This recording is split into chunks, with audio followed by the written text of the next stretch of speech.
Welcome to This Explainer. Let's get right into it. You know that sudden, sinking pit in your stomach feeling when you check your bank account after a surprise bill?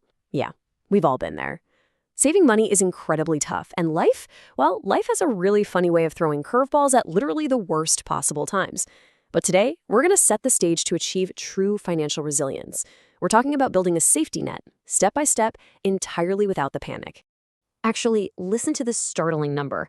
According to recent Empower data, a staggering 37% of people cannot afford an unexpected $400 expense. Think about that for a second. Over a third of the population is walking a financial tightrope every single day, completely without a net underneath them. It forces us to ask a tough but super relatable question as we kick things off. Could you handle a surprise bill tomorrow? Like if your car just breaks down on the way to work, or you get hit out of nowhere with a massive medical bill, would you have the cash on hand to fix it without immediately swiping a credit card? For a lot of us, the honest answer is just no.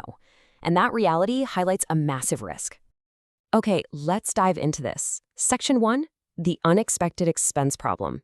So when an emergency hits and you don't have the cash, you're usually forced right into what the SEC warns is a vicious debt trap. Relying on high-interest credit cards for emergencies doesn't just pay the bill, it actively inflates the total cost of whatever you just bought. It stretches that debt out over many, many years.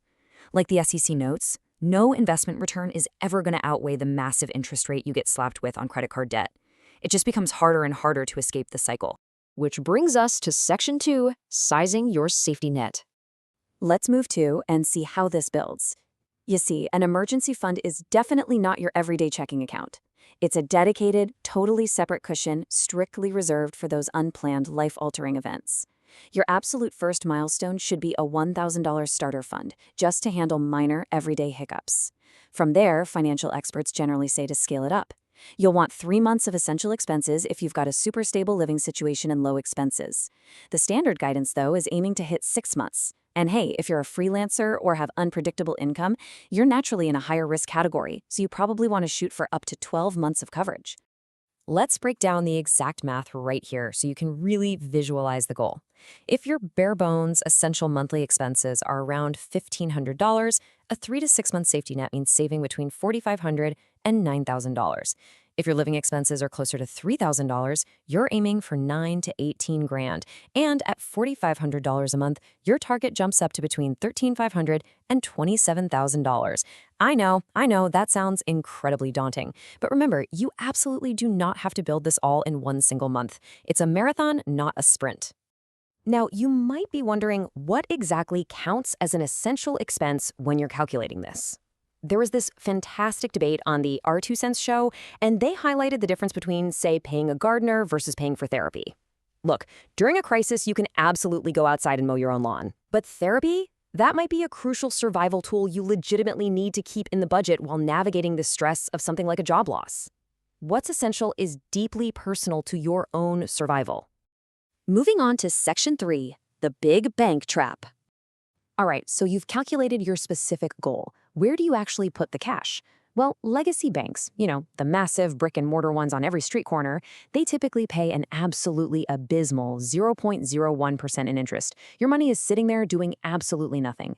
Meanwhile, online high-yield savings accounts can offer highly competitive rates right now, sometimes up to 4.6% or more, depending on market conditions. That is a night and day difference for your money. Now, what's really interesting about this slide is the shocking mathematical reality. If you keep $10,000 in a traditional bank for a full year, you are going to earn exactly $1. $1. But put that exact same 10 grand into a high-yield savings account at 4.6%, and you make $460. That is literally hundreds of dollars in free money for just clicking a few buttons. No way around it. That's huge. But keep in mind, as the SEC explicitly advises, there's a constant trade-off between security and availability. If your cash is stuck in a standard account earning pennies, it's just not keeping up with inflation. Fast forward a few years, and that same dollar won't even buy you the same loaf of bread. Your safety net needs to be secure and liquid, yes, but it absolutely shouldn't be bleeding its purchasing power while it just sits there. Which leads us to Section 4. Enter the HYSA. And this brilliantly illustrates why high-yield savings accounts are the ultimate tool here. Because these are typically online banks, they don't have the massive overhead costs of paying for physical branches and keeping the lights on. So they pass those operational savings directly back to you through much higher interest rates. Plus, your money stays completely liquid for emergencies, and as long as the bank is FDIC insured, your cash is protected by the government up to $250,000. So it's safe, it's totally accessible, and it's actually profitable. It's a real game changer.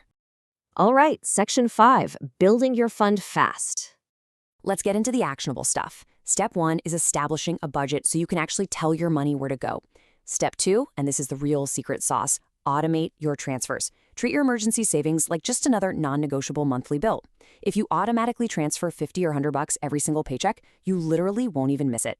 Step 3, audit and pause those unused subscriptions. And step 4, take any unexpected windfalls, like tax refunds, work bonuses, or side hustle money, and throw them straight into the fund to totally supercharge its growth. But here's a little psychological trick you really have to use. Out of sight, out of mind. Open this emergency account at a completely different bank than your everyday checking account. If you can, hide it on your mobile app. You want to completely avoid the temptation of treating this cash like a slush fund just because you see it sitting there every time you log in to pay your rent. Almost done here. Section 6, Emergency Fund Golden Rules. So, the crucial point is that this money is entirely for safety and predictability. Let's run through what not to do. First, do not invest your emergency fund in the stock market or crypto. Just don't. If the market tanks right when you lose your job, you're forced to sell at the very bottom. Second, do not treat this like a piggy bank for limited edition sneakers or a last-minute vacation. It's for emergencies only. And finally, like we talked about at the very beginning, do not assume a high-limit credit card is your emergency fund. Debt is not a safety net. Which leaves us with one final, pretty stark question to reflect on. If a major financial emergency struck your life tomorrow, where would your very first swipe be? Would it be a credit card that traps you in an endless cycle of debt, or a fully funded safety net that turns a full-blown crisis into just a minor inconvenience? The choice is entirely yours, but the best time to start building is absolutely today. Thanks so much for joining me on this explainer, and I'll catch